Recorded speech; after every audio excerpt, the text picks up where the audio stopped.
Porque, gente, o grande poder do LinkedIn é gerar networking. É gerar conversa, gerar comentário. Se eu tô fazendo um post, ele não tá gerando comentário, ele não tá me abrindo portas, ele não tá me gerando conexões, não tá me gerando visitas, e aí isso é, né, dica de custo zero.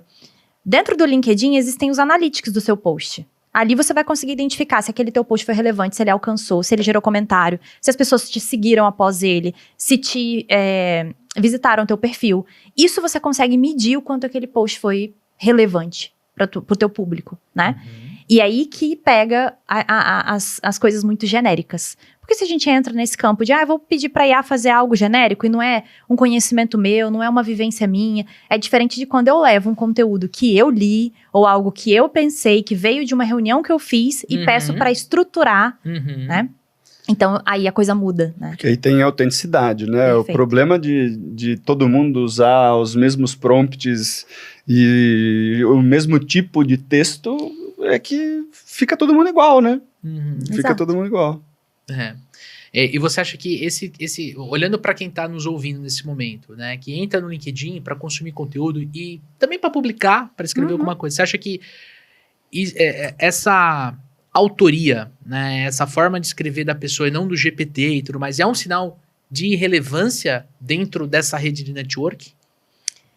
Não dá pra dizer, ou pelo menos eu não consigo dizer com o meu conhecimento, de que vai ser mais relevante ou menos relevante. Agora, uma coisa que eu tenho certeza a métrica do vendedor tem que ser gerar conversas, né? Então, uma dica que eu sempre dou, inclusive para os meus clientes, é assim, que querem fazer social selling de forma mais intencional, mas o tempo do vendedor é limitado, né? A gente sabe que a gente não pode ficar o dia inteiro no LinkedIn ali, postando e conversando, porque a gente tem uma série de outras coisas para fazer.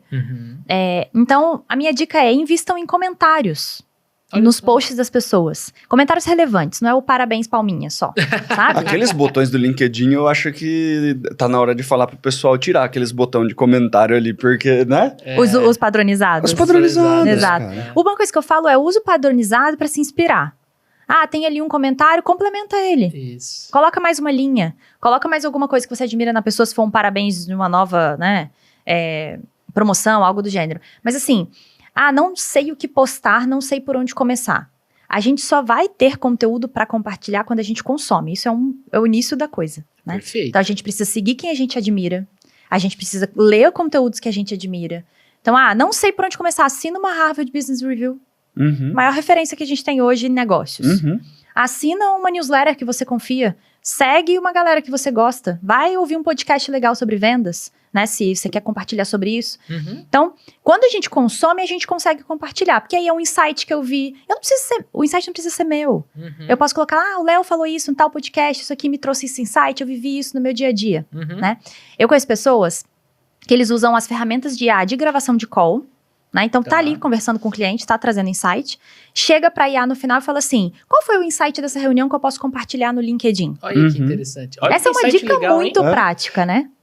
E pra você comentar o post de alguém, leia o post, né? Claro. O pessoal fala assim, não, esse cara aqui me interessa, preciso comentar o post dele. Vai nos botões automáticos, ele não leu o post do cara, como que vai gerar um tipo de conversa, cara? Exato. Uma outra dica é copiar Mas aquele eu achei post, interessante. jogar numa IA generativa e falar assim: eu quero comentar sobre tal assunto, me ajude a estruturar? Boa. Leva o seu comentário, insight que você quer. Porque às vezes as pessoas ficam assim: eu não sei escrever, eu não sei que palavras usar, eu não sei se é de bom tom falar isso, aquilo.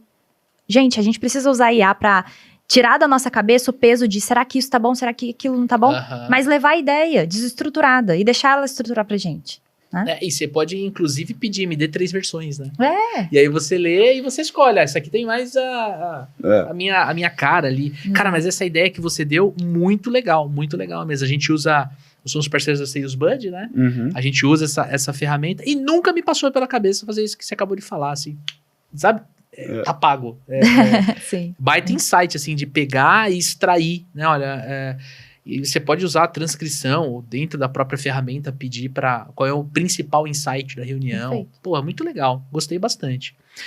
E, assim, conta um pouquinho do que você tem acompanhado em grandes contas, que eu acho que é importante reforçar. E eu quero abrir esse espaço para você explicar um pouquinho do seu trabalho dentro do LinkedIn, que a gente estava conversando antes de gravar.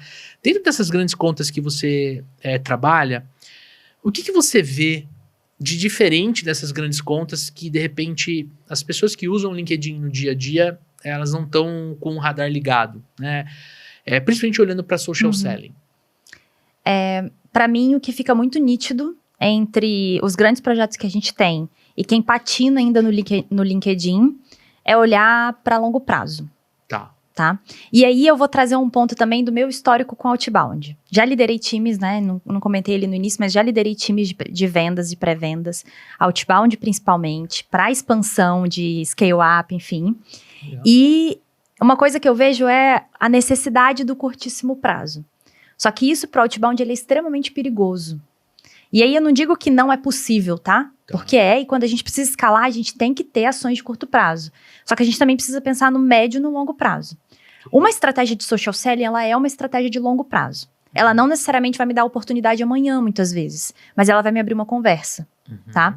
Um fato engraçado, né? Eu tinha um time de Outbound de, sei lá, 30, 40 pessoas. Nem me lembro aonde chegamos, quantidade de gente. E a gente tinha muitos problemas nesses desafios, né? Tinha gente que saía, tinha turnover, tinha gente que não batia meta, a gente tinha que colocar em plano de esperação para poder recuperar a pessoa, enfim. Então, pensa em todos os desafios de gestão que a gente tem ali dentro de um processo de vendas. E junto disso, os desafios do Outbound. Uma coisa que a gente valorizava muito era o volume. Então, a gente olhava cada métrica, quantos leads a pessoa colocava no topo do funil, cadência, dia de atividade, multicanalidade, enfim, todos os indicadores. E chegou um momento que a gente começou a ver decrescendo, assim, muito a conexão de telefone, que era minha principal forma de prospecção. A gente tá falando de 21, 22, 23, tá? Quando a gente começou a ter essa queda drástica, não foi uma quedinha, foi uma queda drástica de taxa de conexão, a gente começou a olhar para aquilo e falar, opa, peraí, a gente não vai conseguir, em curto prazo, recuperar. Que foi aquele momento da pandemia que as pessoas saíram de dentro da empresa, foram para dentro de casa e a gente não tinha o celular das pessoas, né? Exatamente.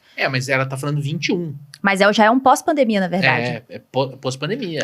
Mas a gente ainda não tinha tido muito esse retorno pro escritório. No home office ainda. Exato. Na verdade, a gente tá tendo um desafio maior que é o híbrido, né? O híbrido. E aí... É porque você perde na essência o PBX. Isso. Porque antigamente você ligava pra empresa e você tentava falar com a pessoa. Hoje em dia... Que a gente passava pelo gatekeeper, né? Isso, exatamente. Só que aí a gente passou por um momento dessa queda de taxa de conexão, mas isso veio junto, né? Então, primeiro as pessoas foram pra casa, a gente já não conseguia mais o fixo. Aí esse foi um desafio. Isso. Então, a gente tinha que descobrir os celulares das pessoas, mas aí, contrata a plataforma X que dá celular, né? Pega crédito aqui, pega crédito ali, acha o celular. Beleza. Só que aí a gente tem uma fadiga digital, porque tá todo mundo em casa, todo mundo tentando falar com essas pessoas que estão em casa. E ninguém atendia mais telefone, não sei vocês, mas assim, telefone é um combinado com meu marido. Eu atendo a ligação na segunda vez só. E só dele também. Porque aí eu sei que é urgente, né? Exato. Então, assim, isso começou a ser um desafio pra gente, começou a pensar como a gente contorna. E aí foi quando a gente começou a perceber que, na verdade, o contato de conexão não era necessariamente o telefone. O contato de conexão podia ser um WhatsApp, podia ser uma mensagem de LinkedIn, ou seja, era onde eu conseguia uma resposta relevante, uma conversa relevante. E é onde eu conseguia levar essa pessoa pra dentro da minha sala de reunião, seja um Meets, né, ou um presencial. Mas o ponto que eu queria chegar a gente começou a ver uma fonte de ganho que se chamava Perdibound. Que um dia a gente falou assim, como que a gente faz para taguear os perdidos? Que voltam e a gente converte. Alguém deu a ideia de ser um nome Perdibound, a gente colocou. Era algo relevante? Não. Mas a gente falou assim, a gente precisa metrificar isso um dia, né? Então vamos metrificar isso. E aí, anos depois, isso se tornou uma fonte muito relevante de conversão. Ela não era volumosa, mas ela tinha uma ótima conversão, né, de oportunidade para ganho. Ela voltava e dava ganho. Por quê? Porque ele me conheceu lá atrás no Outbound. E aí, quando era o momento de compra, a pessoa levantava a mão. Mas teve alguma estratégia de nutrição dessa galera? Quando a gente começou a perceber essa trabalhar o Perdibound. Quando a gente começou a perceber isso organicamente crescendo, peraí, isso aqui precisa ser uma estratégia. Aí sim, aí entra uma estratégia de nutrição dos motivos de perda, uma inteligência comercial para retomar essas perdas. Mas o que eu quero dizer com isso? A gente só enxergou isso anos depois. Se a gente tivesse olhado lá no início, intencionalmente falado assim, essas portas que a gente está tentando abrir no Outbound agora, podem não virar oportunidade hoje. Ou se virarem oportunidade hoje, podem não virar um ganho hoje, mas daqui a 1, 2 anos, quando estiverem em momento de compra, vão poder, eventualmente, se tornar meu cliente de forma até mais rápida do que eu espero, numa retomada de contato, Vale a pena. Vale a pena. E como que eu mantenho isso, né? Então, eu posso manter isso numa nutrição, mas eu também posso manter isso numa manutenção de autoridade, de relacionamento, né? Então, quando a gente fala de LinkedIn Sales Navigator, isso é algo que as pessoas olham um pouco, porque elas querem um resultado de curto prazo, e não estão erradas. No nosso dia a dia de venda, a gente tem que bater nossa meta do TRI, essa meta do mês, né? Tá certo. Mas como a gente ordena as atividades? Então, hoje, com os projetos que eu tenho que são muito grandes, a gente olha para curto, para médio e para longo prazo. Então, quando a gente está olhando para estratégia de curto prazo, a gente está olhando para quantas mensagens estamos enviando, qual é a taxa de resposta, quanto que está gerando de oportunidade para a gente em curto prazo. Mas a gente também precisa olhar como que está o perfil desses vendedores no LinkedIn, como que eles estão compartilhando conteúdo, como eles estão mantendo aquela rede de conexões que está ali.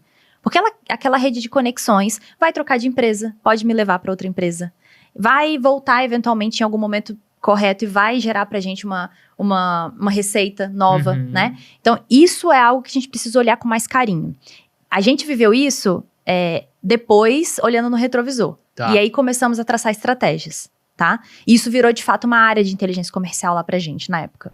E aí, curtiu esse corte aqui no YouTube? E se eu te contar que tem muito mais dentro do episódio original, o episódio completo para você poder aprofundar neste tema específico? Tem um link aqui na descrição que vai te levar direto para o canal do Papo Vendedor para você assistir o episódio completo. Agora, se você quer conhecer a nossa mentoria de vendas, o programa de aceleração de supervendedores, onde eu e Daniel Mestre vamos acompanhar você durante 12 meses para você acelerar os seus resultados, clique no segundo link que acompanha este conteúdo e aplique agora para a melhor mentoria de vendas do Brasil. Tamo junto?